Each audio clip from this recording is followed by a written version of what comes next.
I'm Caitriona Perry in Washington, and this is BBC World News America. President Biden arrives in Delhi ahead of the G20 summit with hopes of luring the global south away from China.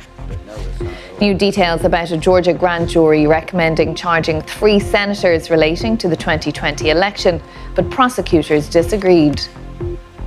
And the West African nation of Mali declares 3 days of mourning after Islamist militants kill more than 60 people.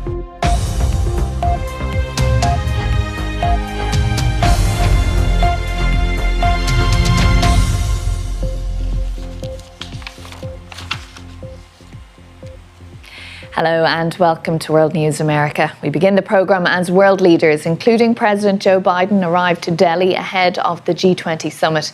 Shortly after he landed, Biden spoke with Indian Prime Minister Narendra Modi about joint plans on technology and infrastructure, including a rail deal that would link trade between parts of the Middle East and South Asia.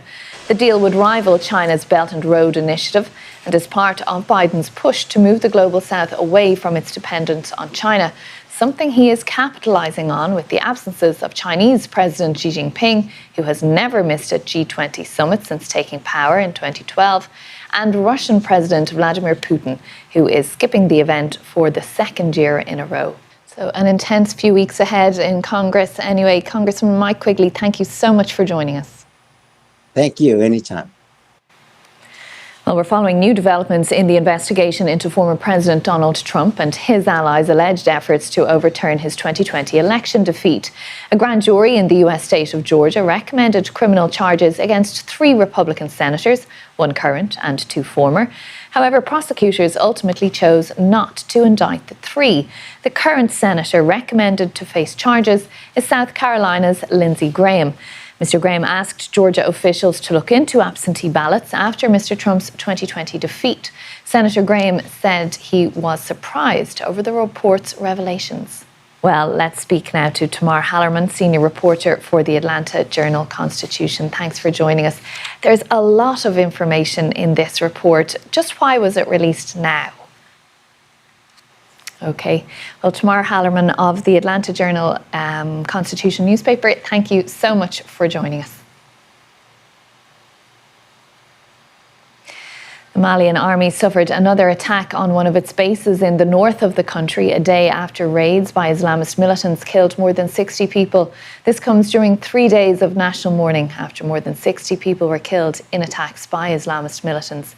A boat on the Niger River in the northern Gao region and a military camp at Bambo were targeted. 50 militants are also thought to have been killed. On Friday, militants have also reportedly attacked a Mali army base camp in the Bourem Circle, also in the Gao region. The army hasn't given details about any casualties. Our correspondent, Mayeni Jones, has the latest. A police officer in Philadelphia has been charged with murder. Officer Mark Dial fatally shot 27-year-old Eddie Irizarry, who had been sitting in a car in Philadelphia last month. New body camera footage that has been released is providing important new evidence. Our John Sudworth reports now, and we do want to warn you that this piece contains potentially disturbing imagery. Torrential floods ravaged central Greece, with authorities now working to rescue hundreds of people trapped by Storm Daniel. At least 10 people are known to have died, with at least 4 missing.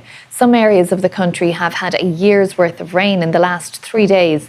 Our reporter Sofia Betiza is in the town of Almiros, where a bridge collapsed and rescue operations are running into difficulties. Historic flooding submerged parts of Hong Kong and neighbouring Shenzhen in China on Thursday night. The Hong Kong Observatory later that night reported an hourly rainfall of 9 inches or 158 millimetres. That is the highest since records began in 1884. At least 2 people are dead, with well over 100 injured.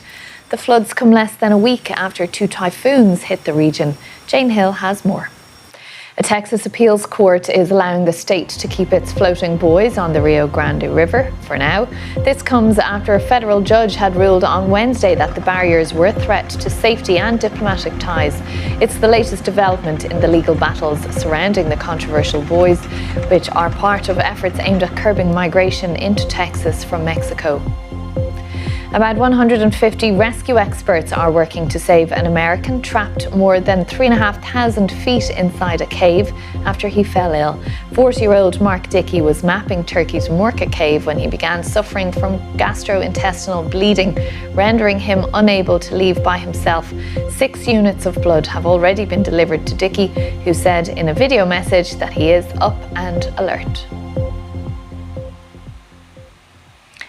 Now, deep in the White House's West Wing, the elusive space known as the Situation Room just received a new multi-million-dollar upgrade.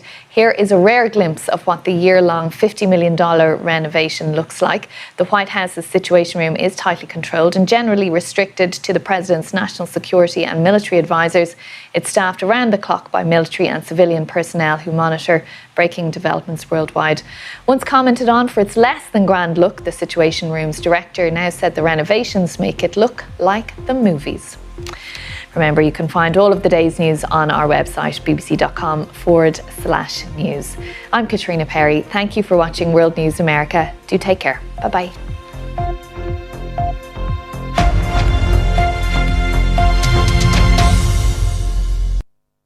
Hello, it's time to look at the weekend weather prospects.